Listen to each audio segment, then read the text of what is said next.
అరుణోదయ స్తుతి కార్యక్రమంలో అనుదినము మాతో కలిసి దేవుని స్తుతిస్తున్న మా ప్రియ సోదరి సోదరులకందరికీ మన ప్రభువును రక్షకుడైనటువంటి యేసుక్రీస్తు అమూల్యమైన నామమున అందరికీ ప్రేమతో వందనాలు. ఈ ఉదయకాల మన ధ్యానాంశము నీ మాట వలన పరిశుద్ధ గ్రంథమైనటువంటి బైబిల్లో నుంచి యోబు గ్రంథము 15వ అధ్యాయము 5వ వచనం చదువుకుందాం. యోబు గ్రంథము 15వ అధ్యాయము 5వ వచనం. నీ మాట వలన నీ పాపము తెలియబడుచున్నది, వంచకుల పలుకులు నీవు పలుకుచున్నావు.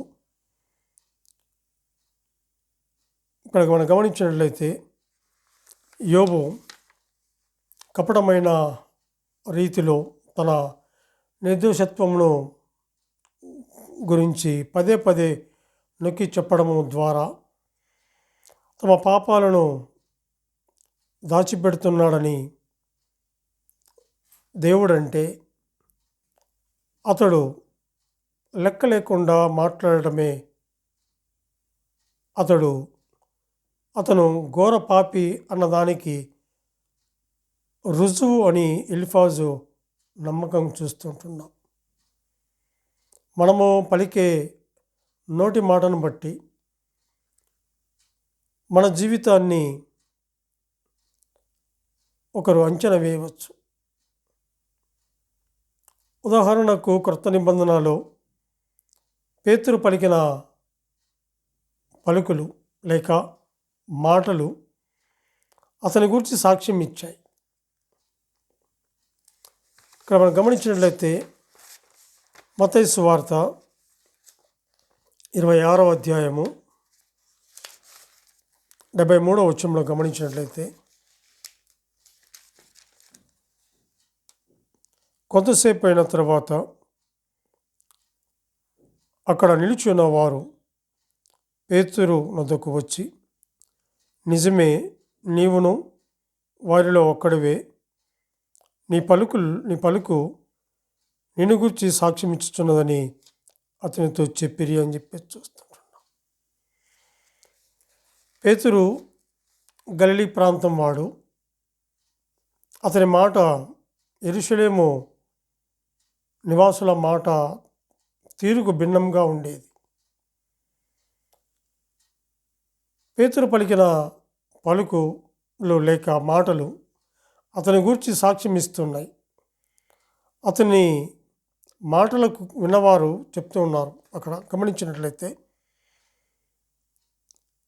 26వ అధ్యాయము మత్తయి సువార్త 71వ వచనం చూసినట్లయితే 71. అందుకు అతడు, నువ్వు ఉండలేదు, నీవు చెప్పు సంగతి నాకు తెలియదని అందరి ఎదుట నేను. అతడు నడవలోనికి వెళ్ళిన తర్వాత మరి ఒక చిన్నది అతనిని చూచి, వీడును నజరేయుడగు యేసుతో కూడా ఉండెనని అక్కడి వారితో చెప్పగా, అతడు ఒట్టు పెట్టుకొని, నేనుండలేదు, ఆ మనిషిని నేను ఎరగను అని మరలా చెప్పాను. కొంతసేపు అయిన తర్వాత అక్కడ నిలిచి ఉన్న వారు పేతురు వద్దకు వచ్చి, నిజమే, నీవును వారిలో ఒకడివే, నీ పలుకు నిన్ను గురించి సాక్ష్యం ఇచ్చున్నదని చెప్పినట్లుగా చూస్తుంటున్నాం. పేతురు అక్కడ అబద్ధం చెప్పినట్లుగా మనం చూస్తుంటున్నాం. అతడు ఒట్టు పెట్టుకొని నేను ఉండలేదు అని చెప్పేసి అని చెప్తున్నాడు. అక్కడ ఉన్న వాళ్ళేమో, నువ్వు కూడా నజరేయుడైన యేసుతో కూడా ఉన్నావని వారు చెప్తున్నట్లుగా చూస్తుంటున్నాం.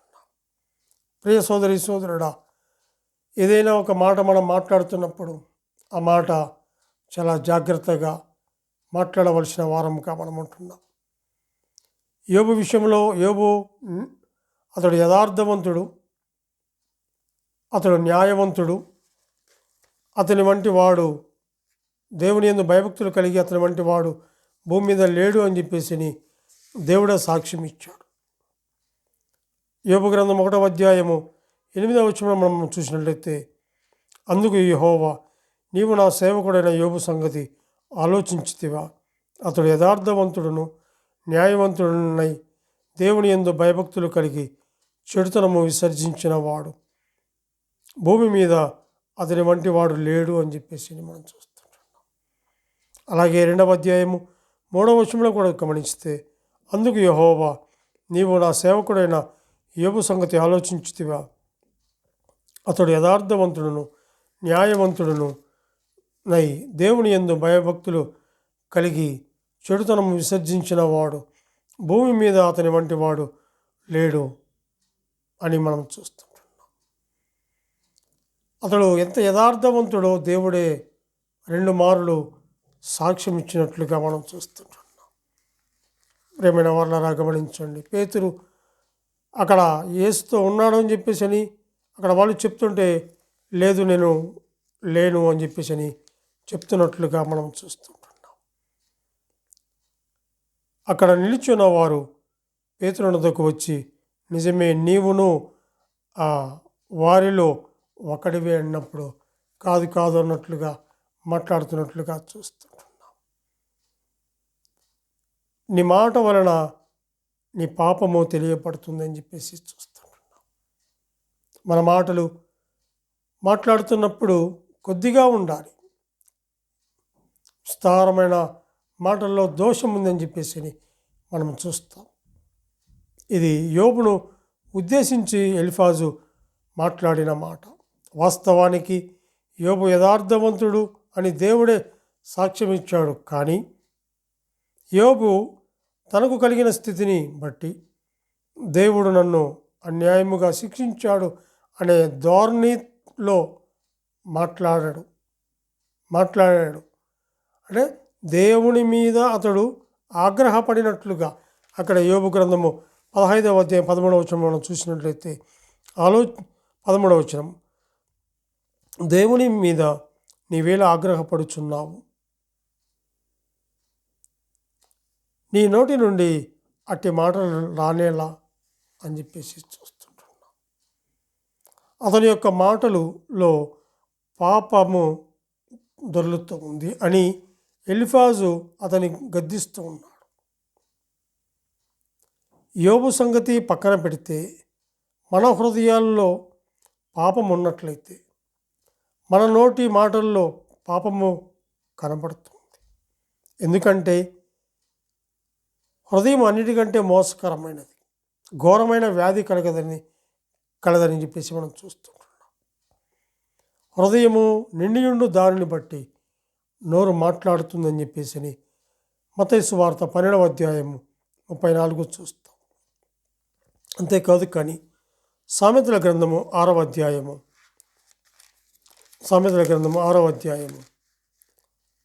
2వ వచనం చూద్దాం.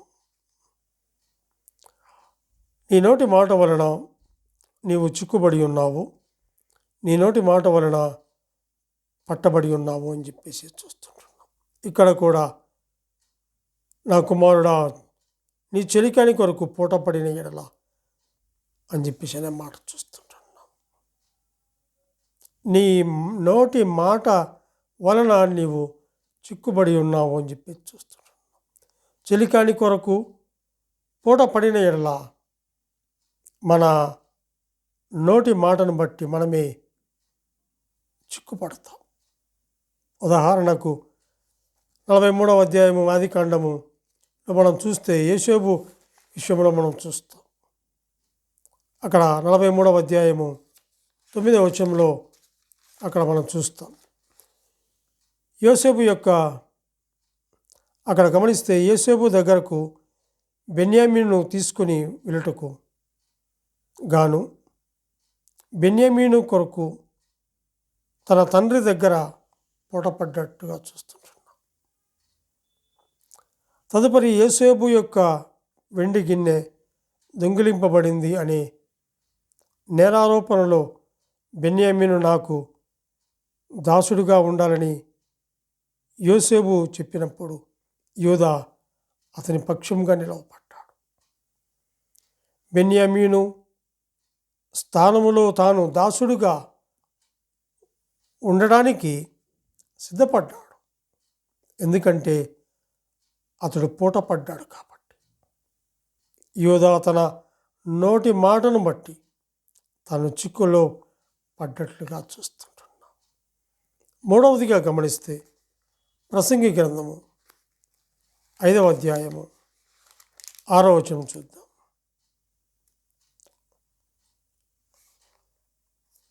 ఆరవ వచనం, నీ దేహమును శిక్షకు లోపరుచునంత పని నీ నోటి వలన జరగనీయకుము. అది పొరపాటు చేత జరగనని దూత ఎదుట చెప్పకుము. నీ మాట వలన దేవునికి కోపము పుట్టించి నీవేళ నీ కష్టమును వ్యర్థపరచుకునేదేమో అని చెప్పి చూస్తున్నాం. ఇక్కడ కూడా మనం గమనించినట్లయితే నీ నోటి మాట వలన నీవు దేవునికి కోపం పుట్టిస్తావు. మనము మాట్లాడే కొన్ని మాటలు దేవునికి కోపం పుట్టిస్తాయి. ఇశ్రాయేలీయులకు నీరు అవసరమైనప్పుడు బండతో మాట్లాడమని దేవుడు మోషేకు చెప్పాడు. ఆ సమయంలో మోషే వారి మీద కోపపడి, ద్రోహులారా, మేము ఈ బండలో నుండి మీ కొరకు నీళ్లు రప్పించవలెనా అని పలికినట్లుగా మనము సంఖ్యాకాండములో మనం చూస్తాం. అతడు తన పెదవులతో కాని మాటలు పలికాడు. ఫలితంగా దేవుడు మోషే మీద కోపపడి వాగ్దాన భూమిలోనికి అతడు ప్రవేశించాడని చెప్పినట్లుగా చూస్తుంటున్నాం. కీర్తనలను 107వ కీర్తన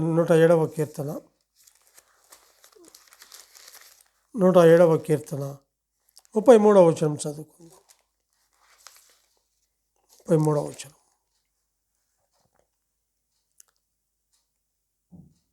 దేవుని దేశ నివాసుల చెడుతనమును బట్టి ఆయన నదులను అడవిగాను నీటి బుగ్గలను ఎండిన నేలగాను సత్తువగల భూమిని చవిటి పర్రగాను మార్చెను, అరణ్యమును నీటి మడుగులగాను అని మనము అక్కడ గమనిస్తున్నాం.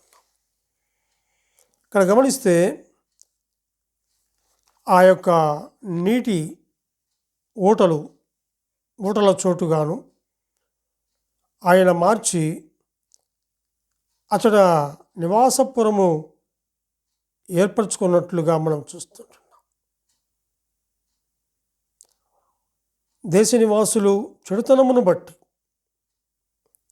ఆ నదులను అడవిగాను నీటి బుగ్గలుగాను ఎండిన నేలగాను భూమిని చవిటి పరగాను మార్చినట్లుగా చూస్తుంటున్నాం. దేవునికి కోపం పుట్టిస్తాయి. ఆయన మనం మాట్లాడే మన మాట కూడా చాలా జాగ్రత్తగా ఉండాలి. అవునంటే అవును, కాదంటే కాదున్నట్లుగా మన మాటలు ఉండాలి.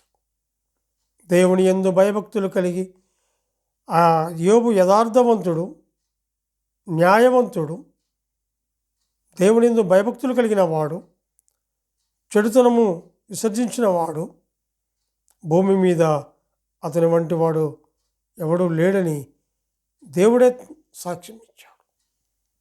సోదరుడా, మనం ఉన్నటువంటి స్థలాల్లో మన గురించి కూడా సాక్ష్యము కలిగిన వారంగా ఉండాలి. మన నోటిని మనం జాగ్రత్తగా కాపాడుకోవాలి. ఆయనకు లోబడి, ఆయన మాటలకు లోబడి, ఆయనకు విధేయులమై మనం జీవించవలసిన వారముగా ఉంటున్నాం. పాపులమైన మన కొరకు పరమ నుండి భూలోకానికి మానవునిగా మధ్యవర్తిగా ఆయన ఈ భూలోకానికి మానవునిగా వచ్చాడు. మన కొరకై రక్తం చిందించాడు. ఆ రక్తధారలో మన ప్రతి పాపమును కడిగి పరిశుద్ధులుగాను నిర్దోషులుగాను చేసి ఆయన సన్నిధిలో కూర్చోబెట్టాడు. ఎంత గొప్ప ధన్యులము! మన కొరకై మరణించాడు, సమాధి చేయబడ్డాడు, మరలా మూడవ దినం మృత్యుంజయుడు లేచి తనకుడు పారుషంలో కూర్చొని విజ్ఞాపన చేస్తూ తిరిగి రానయ్యున్నాడు. అట్టి దేవుణ్ణి కలిగినటువంటి మనము ఎంత ధన్యులము! ఈ ఉదయకాల వేళ అనుదిన అరుణోదయ స్తుతి కార్యక్రమములు దేవుణ్ణి స్తుతించే భాగ్యాన్ని దేవుడు మనకు అనుగ్రహించాడు. కాబట్టి అట్టి దేవుణ్ణి మనము హృదయమారా స్తుతించి గణపరిచి పూజించవలసిన వారముగా మనం ఉంటున్నాం. ప్రార్థన చేసుకుందాం. మమ్మల్ని ఎంతో మికిలిగా ప్రేమించిన మా ప్రియ పరలోకపు తండ్రి, మీ ఘనమైన శ్రేష్టమైన ఉన్నతమైన నామమునకు స్తుతులు స్తోత్రములు చెల్లించుకుంటున్నాం దేవా. ఈ ఉదయకాల వేళలో తండ్రి ప్రభు మరి ఆయన కొన్ని మాటలు మేము చదువుకోవడానికి మీరు చూపిన కృపను బట్టి మీకు వందనాలు దేవా. తండ్రి మా నోటిని మేము కాచుకొని ఆయన నీ యందు భయభక్తులు కలిగి ఎందు విశ్వాసము కలిగి దేవా తండ్రి నేను రాకడ వరకు నమ్మకంగా యథార్థంగా మా మాటలు కొద్దిగా ఉండటానికి, అవునంటే అవును కాదంటే కాదన్నట్లుగా ఉండటానికి సహాయం చేయమని మేము ప్రార్థన చేస్తూ మా రక్షకుడైన యేసుక్రీస్తు అమూల్యమైన నామమున స్తుతులు స్తోత్రములు చెల్లించి ప్రార్థన చేయుచున్నాము తండ్రి. ఆమెన్.